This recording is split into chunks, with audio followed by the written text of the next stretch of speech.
Hey, what's up? It's Jim, and today I'm going to talk about the film How to Train Your Dragon 2. The thing about this movie and this sequel is it doesn't really care so much about trying to make the same film it made last time, which is refreshing in a lot of ways. The opening scene has the same narration that was in the original How to Train Your Dragon, with Hiccup setting everything up. And at the beginning, I kind of felt a little let down because it didn't have the same tracking shot and that amazing sequence at the beginning of the first How to Train Your Dragon. But I very quickly realized it's a different film and I shouldn't really be comparing them. Certainly that's what a lot of people are going to talk about when talking about How to Train Your Dragon 2. But it's really not even attempting to do that. That was a simpler film. That was really just about a boy meeting a dragon and becoming best friends with him. And this is more about the world that they now live in because of that interaction, because Hiccup has gotten older and the whole island has their own dragons, and what the world is like now that he's exploring and seeing what's going on beyond just their little island. There's a lot of films and a lot of franchises try to set up entire worlds.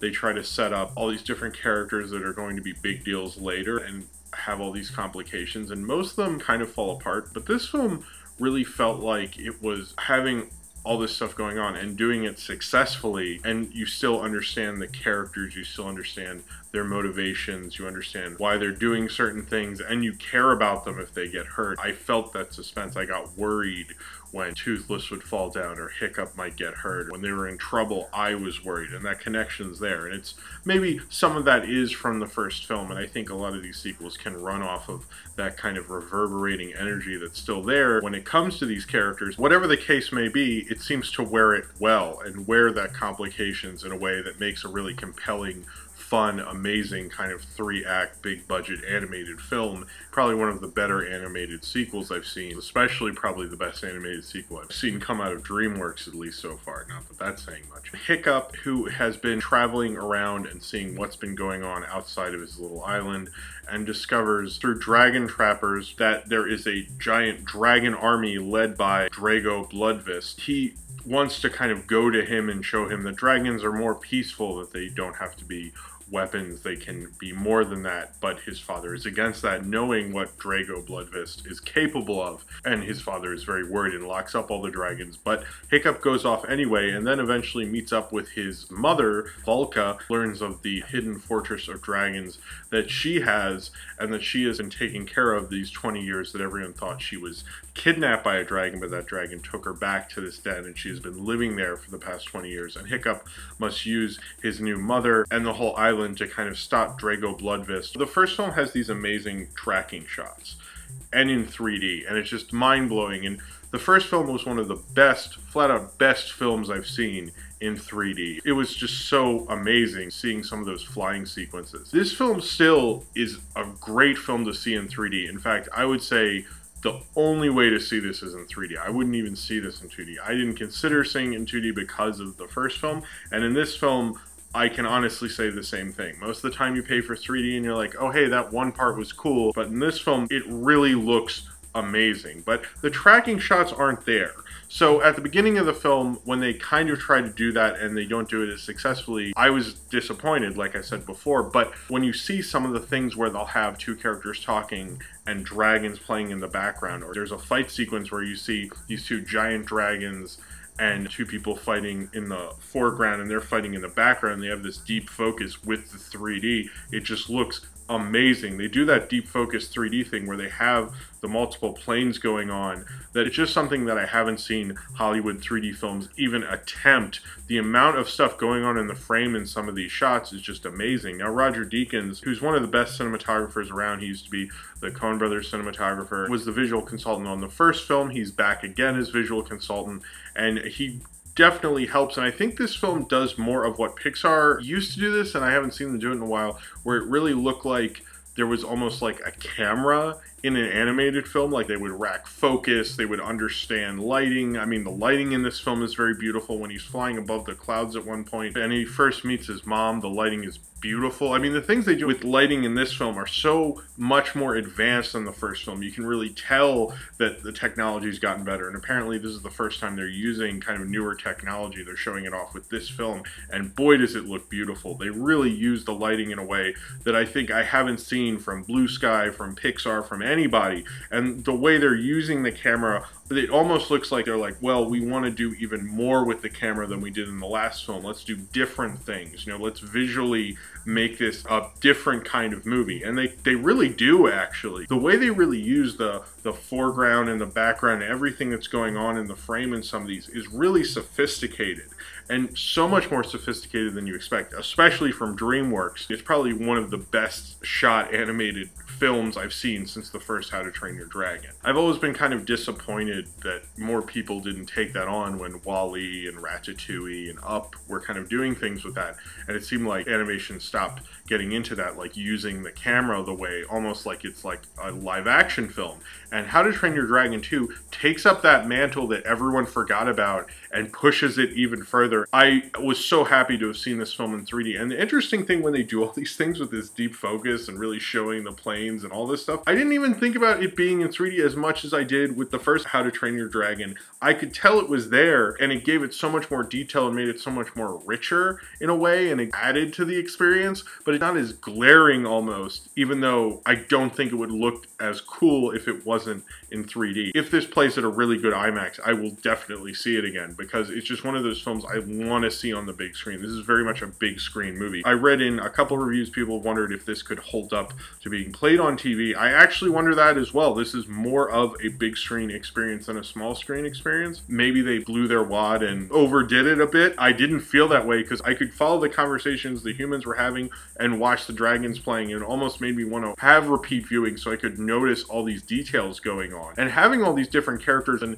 having all the dragons playing and doing things like that shows how they kind of realized, well, how are we going to tell all this story the way we used to? It almost felt like they found out a way to visually do it so it would work for the story. This film really moves. It moves very quickly. In fact, it moves so quickly, I'm surprised it worked as well as it did on me as an audience member. I didn't think it really would because of all the plots going on. And really, if you think about not so much structured as things suddenly happen to Hiccup, it's not as organic as the first film, but it really struck me in a lot of places. There's one part where Toothless is in trouble. I don't know. I think maybe because Toothless reminds me of my cat Olive, who's a black cat. Maybe I get a little too emotional. They're still best friends. You see them joke around, and they have enough of those little nice character moments that it really kind of pays off in a lot of ways. Most of the plot points in this film pay off. They're really building to something. You know, if they're going to change a character, they really let you see it. It might just be for a minute, but they seem to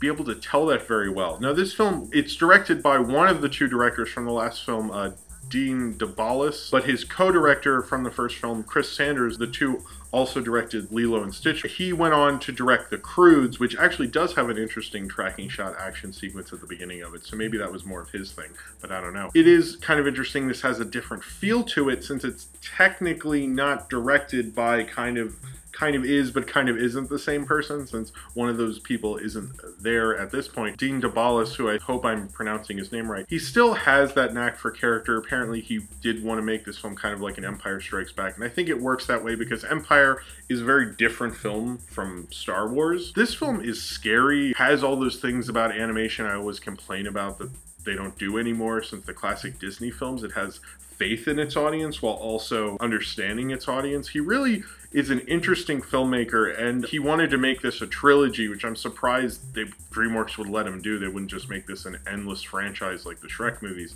and maybe they will anyway. I'm curious to see how he's going to end this whole trilogy and how this is all going to wrap up, and it really feels like the story of Hiccup and Toothless growing older together, and it's an interesting story. I like that they let the characters age. You don't see that a lot in animation. How to Train Your Dragon 2, yeah, it's not the same film as How to Train Your Dragon, and maybe it is kind of the worser for it because I think the first film is better written, better structured, but it's such a great adventure movie. When I was watching this film, and when I watched the first one, it's like, yeah, it's cheesy. It's like the kind of film people buy at Kmart, but it feels so much more than that. When I think about a great adventure film, whether it's Raiders or Michael Curtiz's Robin Hood, there's kind of a good feeling like when the score's going and Astrid in the first film's like, go, and then Toothless like flies through, and they always say these cheeseball things in these movies, and the score's going, and I'm like believing in this character and the goodness of the world and this good versus evil dynamic and the whole 3-act thing, and I totally buy it when I see a How to Train Your Dragon movie. I totally get into it like I was a little kid, and like good will triumph over evil and everything's right in the world. And that's like kind of the thing How to Train Your Dragon is awesome at, and I love seeing that. It makes me feel like I'm a little kid watching these movies and having faith in these kind of big blockbusters and how fun and exciting they are. Even when I recognized maybe it wasn't as good as the first one, I was like, but it's such a daring adventure film that it can do the darker things while still being the cheeseball kind of big blockbuster animated film it needs to be. It does so many of these things that watching that hero fly through, and even like how they have the camera, they do it in William Wellman Wing style with the camera pointing at him so you can see like the foreground, him flying in the background, you can see everything going back in the distance. It's a really thrilling adventure film, and there's a real artistry to like a really well-made adventure movie like Raiders, like Robin Hood. This is not as good as either of those. That's a crazy thing to say. Adventure films, they cost so much money, they're these big studio things, and you kind of forget, even though you had a great time, that there's a true artistry to doing like a great adventure film. It shows kind of the top of a studio. You know, when a studio film's well made, it's like the whole studio is kind of putting forth their best effort to make a really solid adventure film, and I think DreamWorks did that with How to Train Your Dragon 2. Sure, it is a different film than the first film, and maybe it's really not as good of a film as the first film. But for How to Train Your Dragon 2 to take on all these complications and take on all these different plot lines and kind of have a plot that's kind of unorganized, but still get me to care about these characters and be so wrapped up in it as I'm watching this film, as I care about what's going to happen to Toothless and Hiccup and the mom and the dad and Astrid and everybody. DreamWorks really put their best foot forward in a way that I love to see from a studio film when they care, and it seems like they cared to make a good movie. They technically cared, they artistically cared. To me, I like when the system works. It makes me feel good about Hollywood movies. You know, I actually like a good Hollywood movie. That's a reason to go to the movies, the reason to get put on 3D glasses and to pay the extra money to see Hollywood do the best it can do technically to present you with a thrilling adventure film is really what the whole summer movie season's about. And when you see a studio really get it, there's something really magical about that. And I think How to Train Your Dragon shows that magic. So if you have seen How to Train Your Dragon 2 and you would like to talk about it, then comment below in the comments and subscribe if you would like to.